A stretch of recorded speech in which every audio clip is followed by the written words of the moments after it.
Hello, welcome to another episode of Solipsist Watched. I'm your host, the Social Solipsist, and this week I watched Detective Pikachu, or Pokemon Detective Pikachu. It's unclear which one's the actual title. From 2019. I've been meaning to. It actually isn't really until just now that it hit me that this is only from 2019. I feel like I've been waiting to watch this for years, and I was reminded the other day because Pokemon came up in conversation, and I was thinking, oh yeah, I should go watch that. So, just for a little bit of background, my knowledge of and experience with the Pokemon franchise. I played Red version avidly a little while after it came out, but when I got it, I played Diamond when that came out for the DS, and I played a bit of, but not the full game of Soul Silver. My red dex was very nearly complete, but I didn't trade with people. Anyway, so I am a fan of Pokemon, but not to the extent that some people are. I haven't played all the games. I've missed out on a lot of the stuff. I don't have enough emotional investment to be one of those like diehard 151 till I die people or anything like that, but I do have my like personal takes on the Pokemon franchise. We will get to that in a little bit. Detective Pikachu is an interesting beast because it's the coalescence of a whole bunch of different things. Obviously, this is far from the first Pokemon movie. There's tons of Pokemon movies. I think there's 20 something now. But this is the first one that includes live action stuff and is sort of in the vein of, I think it was actually the same production company that did the effects for like the Disney live action remakes they've been doing over the last few years, which have been pretty bad. Anyway, the quality of the graphics varies, but again, we'll get to that too. I guess we'll just rip the band-aid off here and say this movie got a lot of praise when it came out, and I'm not sure I agree with a lot of it. Granted, I didn't really delve into the minutia of what people thought was good and not, but I was a little underwhelmed. I've heard some mixed reviews, but largely very positive reviews about this movie, and so I expected a little bit more than what I got. Sue me. I was kind of underwhelmed by what this film was, especially because I'll be fair. I had a bias going into it because I thought casting Ryan Reynolds as the voice of the talking Pikachu was a brilliant stroke of genius and a sign that the Pokemon Company had finally sort of like relinquished a little bit of its stranglehold on the Pokemon franchise and let things go a little bit, off in one direction or another, which typically they have not done. Unfortunately, I was pretty underwhelmed by a whole bunch of different aspects of this, not the least of which is I feel like the title is a misnomer. There's no Detective Pikachu really in this film. I don't know how else to say that. There's very little. There's no like you hear Detective Pikachu and you think, oh, it's going to be investigation and mysteries and like actually doing detective work, and it's going to be sort of buddy cop stuff, and largely it does not. We're going to come back to that in a minute, but I want to talk about something I bring up frequently in these videos, which is a matter of tone and audience. I, yet again, cannot figure out who this movie is for. Because there are some things that point me in certain directions. So there are aspects of the portrayals of various Pokemon that show me like, oh, these are nods for people who know the universe, who know these Pokemon, who want to,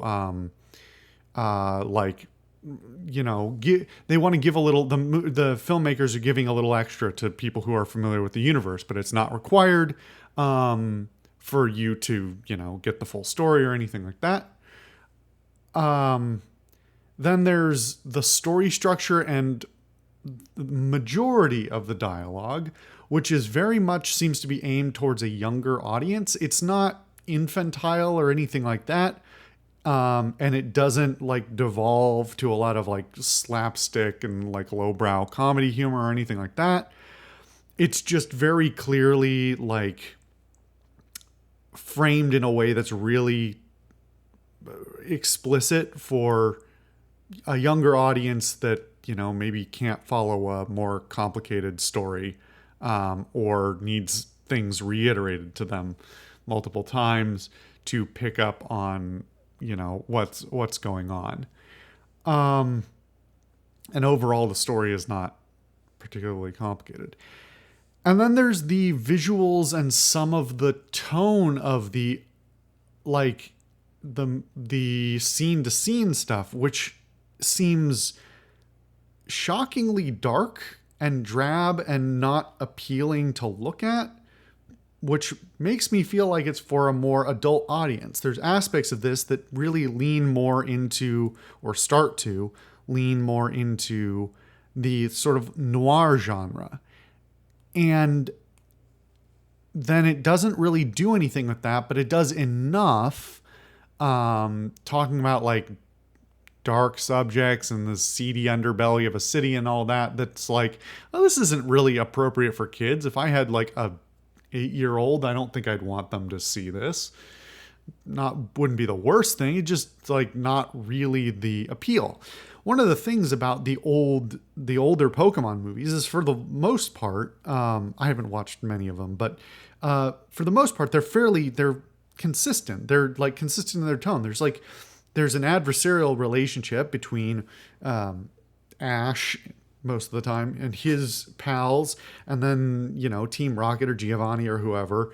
But it keeps like an upbeat kind of thing. There's a few spooky things and a few sad things, but like they serve a really explicit purpose in the narrative to teach kids certain lessons, or to add to the story, so it's not just a waste of time. And the movies, the ones that I've seen, which are basically only the first two, keep that pretty consistently. So the fact that this movie doesn't have that light tone, doesn't really seem to have a deliberate aim, doesn't frame its events to tell a really clear, like have a really clear objective about, telling a meta narrative or teaching a lesson. It sort of confuses me who it ends up being for. And I think it works a little bit for each of those groups, but I don't think it works really well for any of them. So I want to talk about the plot, but not just yet. Before that, there's two big issues that I need to address with this. And this is I'm going to avoid making this like a massive interrogation of Pokemon as a whole, but I need to talk about a few things.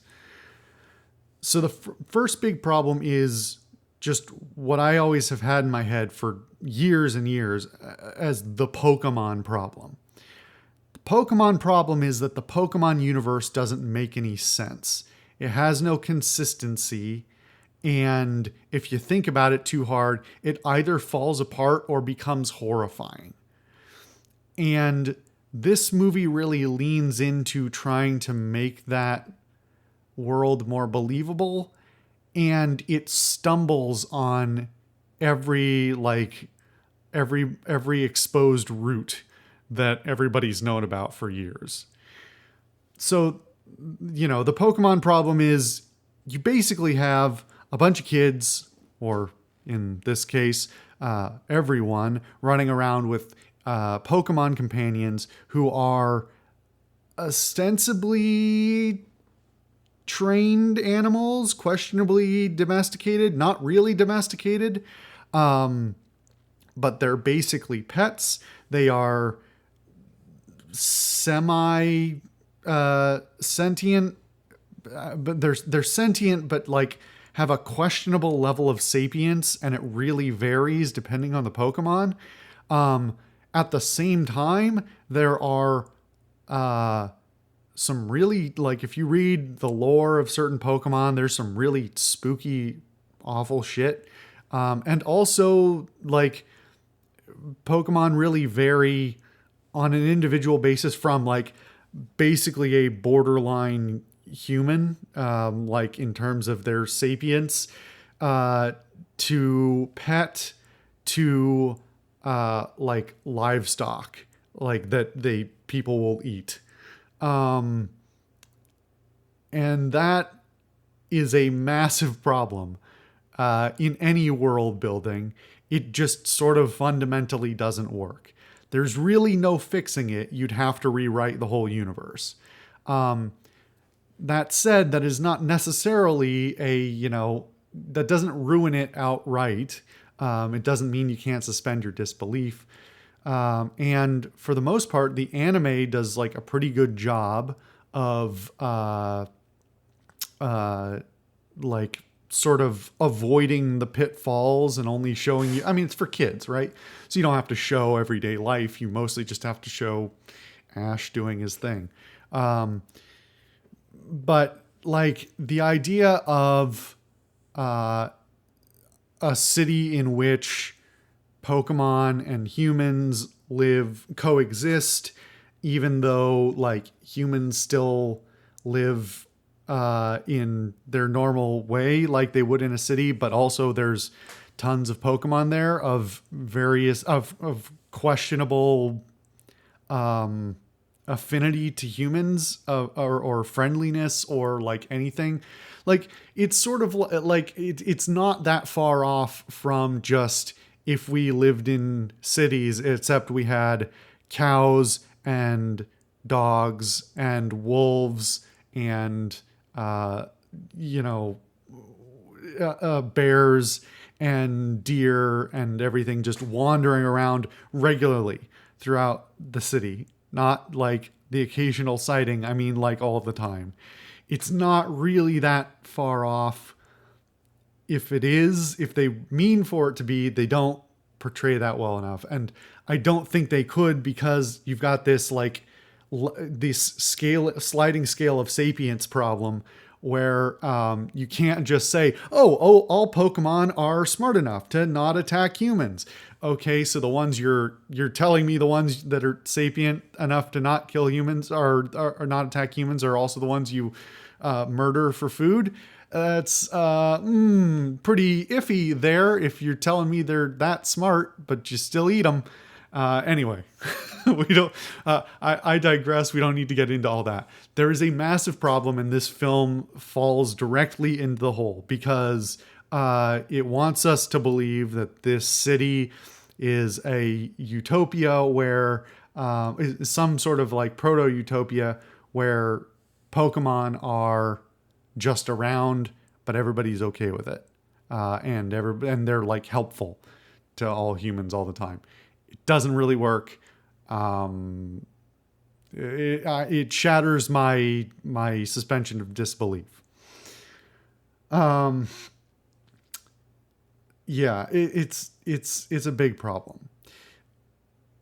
The next thing I want to talk about is going to start to get into minor spoilers and then into progressively harder spoilers that I will try and signpost, but I just want to like sort of warn you here if you haven't seen the film and are interested in seeing it.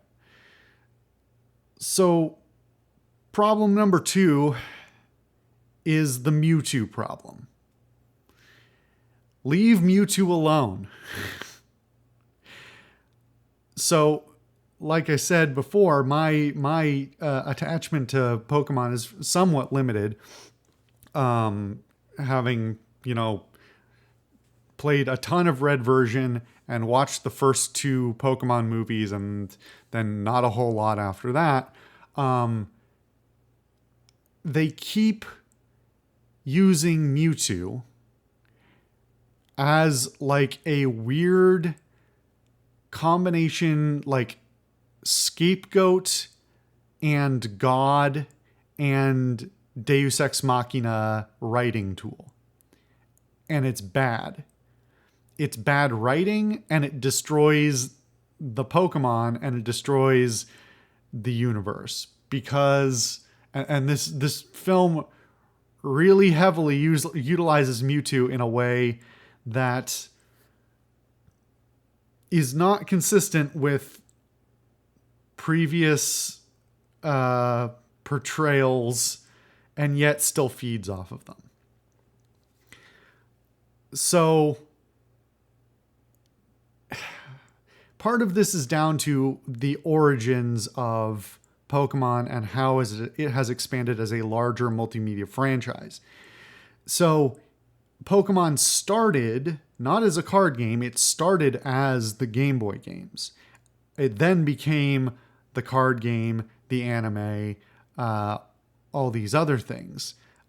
And it's been going on like that for what, 30 years now, at least? Close to 35 years, I think. And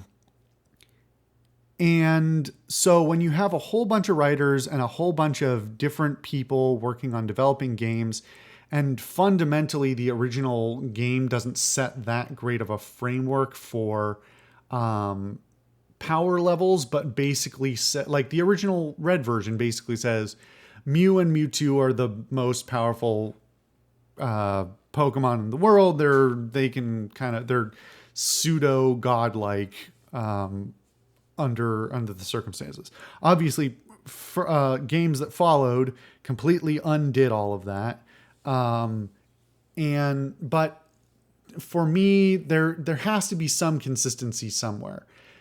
You either have to make it all work together, or you have to explicitly retcon. And Pokemon seems to refuse to do either. So despite the narratives of Pokemon 99 and Pokemon 2000, the first 2 movies, which actually, just as a sidebar, I would say are probably better movies than this one. I haven't watched them in a long time, but I think they're probably still better than this movie.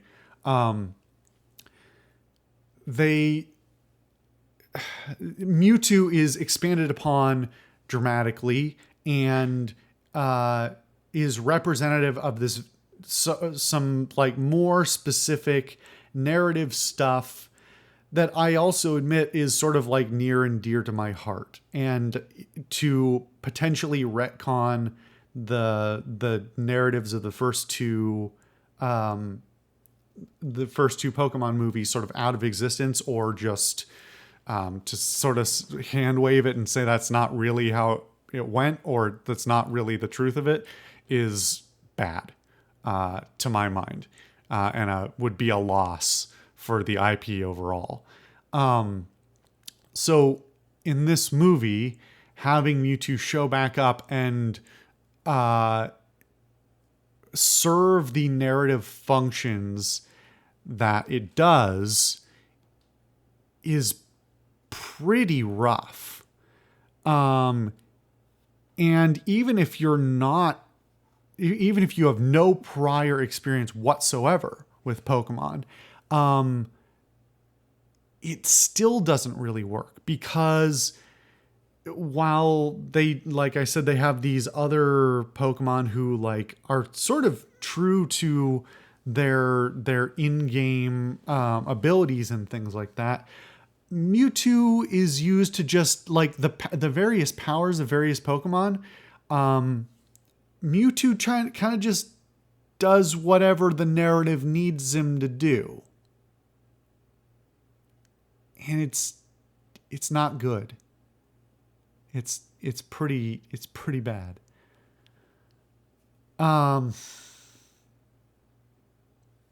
Yeah. So before I get down and dirty with the story, it's the story proper. I do want to also say about the visuals, like a lot of the filming is pretty ugly, and the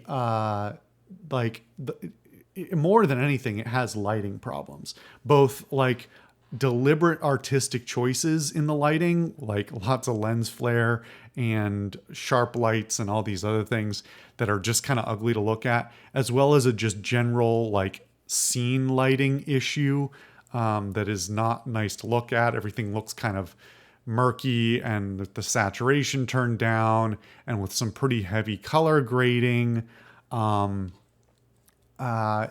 It's just not a particularly nice film to look at.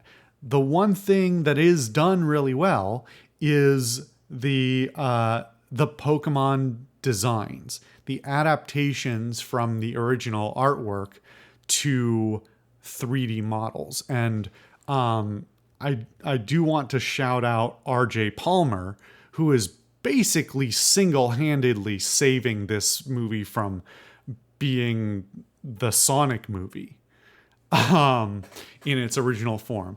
RJ Palmer did a series, is an artist who did a series of like reimaginings of Pokemon,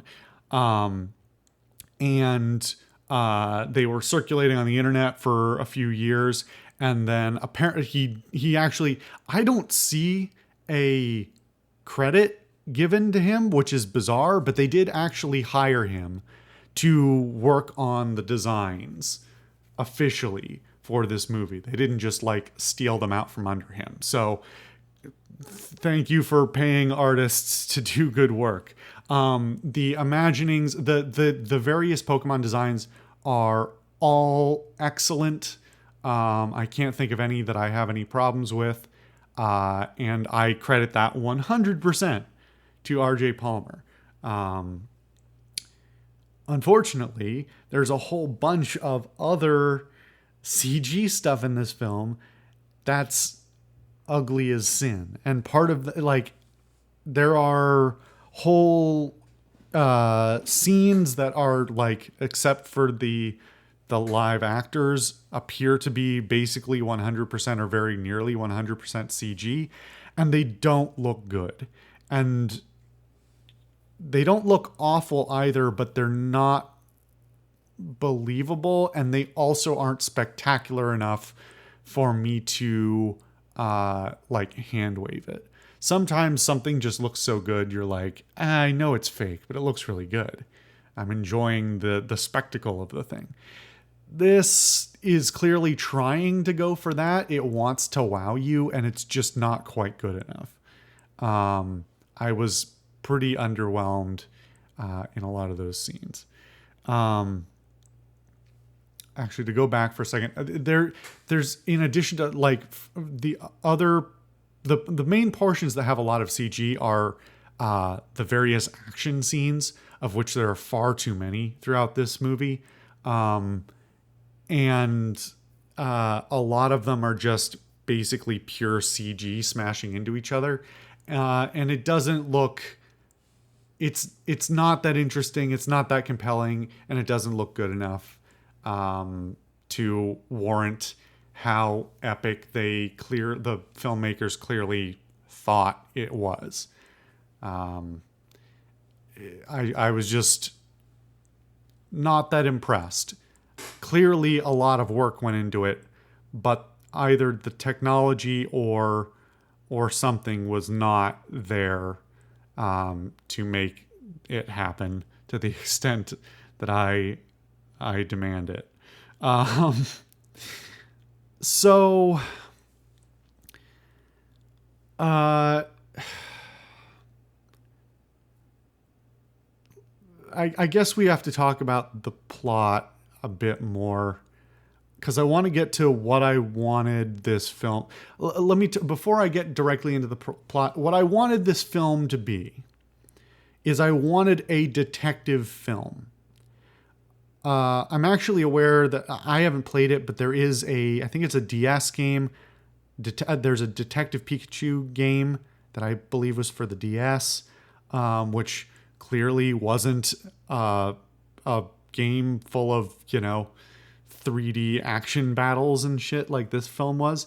And I was really hoping that this would be a great opportunity for them to diversify the franchise out of just Pokemon battles and into something a little bit more compelling. Obviously, the anime has done that a little bit. They're not just battling every single episode. Not that I've watched a whole lot of it, nor have I watched in a long time, but still. There was what I did watch of it as when I was younger was, had at least a little bit of variety, so that, you aren't just watching battles all the time. And I had really hoped that this film would be a good opportunity, especially with that casting that I was talking about, to move into a different direction for Pokemon, not necessarily like as the main franchise direction, but as like hey, Pokemon is a world that we can use to tell different kinds of stories, much in the way I feel about things like Star Wars. Like, just tell a different story for once. But I digress. I wanted the detective story. I wanted a little bit of noir. I would have been totally okay with it if it was aimed at kids anyway, but just like let's solve the mystery of blah blah blah. I was totally down for that. In fact, I really didn't want to see any Pokemon battles in the Pokemon movie. And I would like to believe that I'm not alone in that view, but maybe that's all the majority of people think about Pokemon. It's just like Pokemon is an interesting enough universe. You could do a lot with it. So it needs work, but part of getting it away from that Pokemon problem that I was talking about earlier of having this very inconsistent world is developing something that lets you tell a different kind of story. And so the potential for them to say, okay, for some reason, this guy can speak to this Pikachu, and they're gonna have, unofficial cop shenanigans or whatever, like a buddy cop movie with a Pikachu, where they do detective work, sounds really cool, and that is ultimately not at all what this film ends up being. And so yet again, I come back to my usual squandered opportunity. The movie devolves into just kind of trite, tropified nothingness very quickly. There's very little complexity to the overall arc of the film, to the point that you could basically take all of the elements of it that are Pokemon themed or related completely out of it, and almost nothing would change. And that's going to be the point. This is going to be the point now where I go into the hard spoilers, because I can't talk about the rest of this without doing that. If you take all the Pokemon out, what happens? You no longer have Mewtwo as the source of this drug thing, but you can explain that with like literally any evil corporation trope that you want. Like the whole, hey, we made this drug out of like Mewtwo's brain or whatever it is already so poorly explained in the first place that you could explain it just as well, if not drastically better, with any other explanation that is not Pokemon related. Likewise, the world of Pokemon the city with all the Pokemon in it, does nothing for the overall plot. Like, this is fundamentally still a story about a kid trying to find his father, who may or may not be dead through mysterious circumstances and a shady corporation. Like, the Pokemon aspect of it is completely unrelated. And given that they completely squander Detective Pikachu as a character and Ryan Reynolds as an actor, and do nothing, basically no detective work. They basically just show up wherever they need to be by virtue of being magically written into the script that they find the next thing they have to do. There's no real reason for the Pokemon to exist at all. And so as I deconstruct this, I just have to sort of figure, is the movie any good? And I think the answer is no. All of the good aspects of it are the Pokemon aspects. But if the Pokemon aspects don't have any actual effect on the rest of the movie, then I don't think you can count them. They're not integral. It's like you built a shitty house with a coat of paint that people like. But if you take off the paint, it's still a shitty house. It's not a good house because you put the paint on it. And I can't get over that. The movie's still bad. It's still not for any particular group. In fact, it's for even less people if you take out the Pokemon aspect. But at that point, those people were only there for the fan service aspect of it, for the IP, rather than for a good story or a good movie. And it devolves very quickly into this like incredibly truncated, borderline useless story where kid gets a call, goes to city, finds out dad died in mysterious circumstances, investigates a lab, then goes to confront the owner of the owner of the company, and then discovers the twist, and then there's a final climactic battle where the villain is foiled, and that's it. That's the whole movie. And there's no agency in it. The characters have no agency. They have no real depth. They have very little character development of any kind. The main character by the end, only like very little happens to make him develop. Like, he has an arc, but it is foisted upon him. It is not developed through his own agency. He basically, like, what are the events that actually affect him or affect themselves upon him?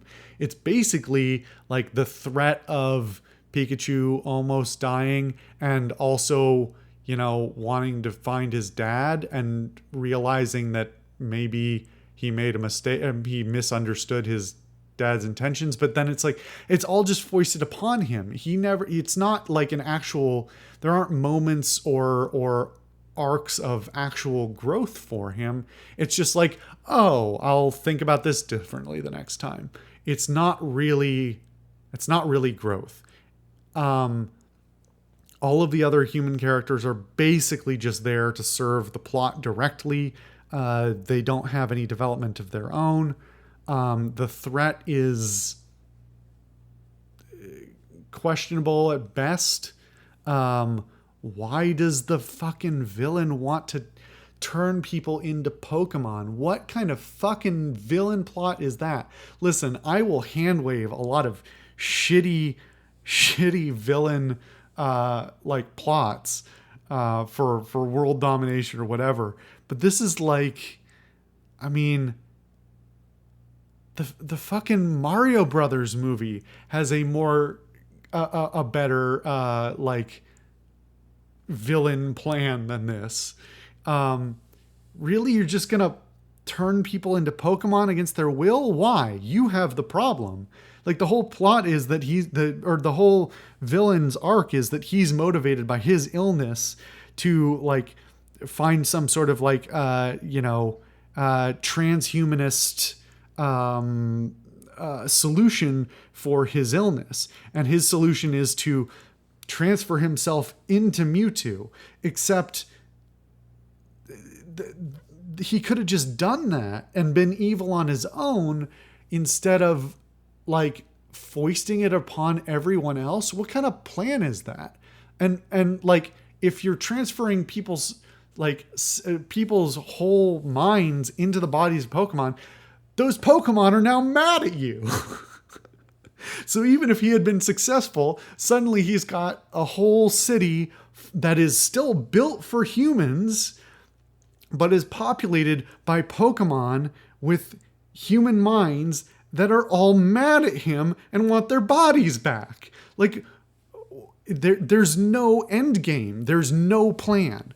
There is zero plan, and the motivation is none. Like, he's not doing anything to try and convince anyone. It's just, I want to do thing that clearly is not a good idea. Oh boy, heroes must foil my plot. It's very bad. And again, like, all of these elements, you could strip the Pokemon out of it and it would be exactly the same. The plot is the same. It's like, there's no Pokemon. I'm going to turn everybody into beings of pure energy. Okay, now you've got a whole bunch of beings of pure energy that are mad at you. None of the plot works. It doesn't tie together in any meaningful way. There are no real arcs. A substantial amount of the runtime is spent doing a whole bunch of CG action scenes that are not interesting or compelling, where I have no investment in the characters either, because they're not really people, because no development has been done on them. It's just a mess from top to bottom. And as I'm talking myself through this, I'm disliking the movie even more.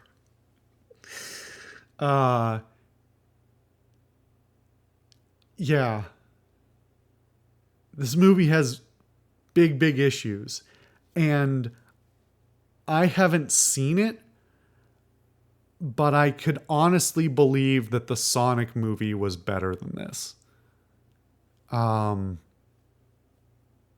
Maybe I'll have to watch that. I didn't really want to, but maybe I just need the comparison for, like, now that we're in the era of shitty, CGI human combo movies. Maybe that's where cinema is at, and I just have to understand where it's going, whether I like it or not. Anyway, if it wasn't clear already, I don't recommend this film. It's not without merit, but one last thing. What the fuck at the end? The ending is garbage. Why? Your ending is that Mewtwo was holding on to the dad's dead, unconscious, unclear, dead body, his corpse. It has to be his corpse. Mewtwo was hiding the dad's corpse for days, and the whole reason the Pikachu can talk is that it's his fucking dad's soul. Oh my god. Like, who thinks up something that bonkers? Why? Just let the dad die. Like that would be an element of growth. If this, like, to turn a phrase, the will they won't they of kill the dad is really bad. And they conclude it in the worst possible way. It would have been it would have been bad if the dad had survived and was like holed up somewhere. It would have been best if the dad had just died, but they had learned, like the kid learned from it. But to reveal that it wasn't the Pikachu at all the whole time, it was the dad talking to the kid through a still unknown means, but that the kid also didn't realize that it was his dad, even though he hasn't been estranged from his father that long. So clearly he would have still recognized his voice and mannerisms because it's fucking Ryan Reynolds. Like he just didn't never even had a suspicion the entire time. And then at the end, Mewtwo just pulls his corpse out of nowhere and puts his soul back in his body. It's the fucking Mewtwo problem to a T. It's just Mewtwo can do anything. He's fucking God, I guess. Just resurrect a days-long dead corpse and put the soul back from a Pikachu back into the corpse, and he's fine. He's just fine. He doesn't have to go to the hospital and go like, hey, what's up with my organs? Because they've been decaying for 3 days. What? I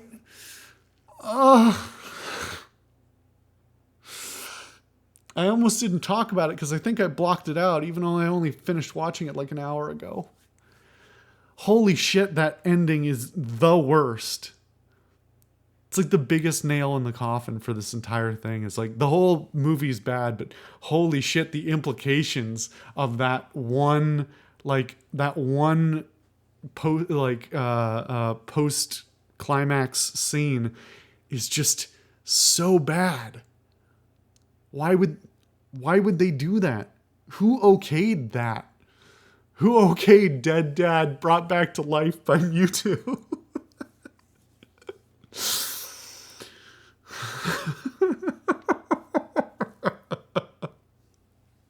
Fuck. All right. Clearly, I do not recommend this film, but if you've gotten this far, you've probably already watched it. I think I am in the minority on this, but nonetheless, if you've made it this far, let me know your thoughts and whether the things I've brought up are things you just hadn't thought about, or you don't care, or you think I'm just wrong. That's totally cool. I'm curious. The movie just doesn't work for me. Leave Mewtwo alone. I've been the Social Solipsist. I'll see you guys next time.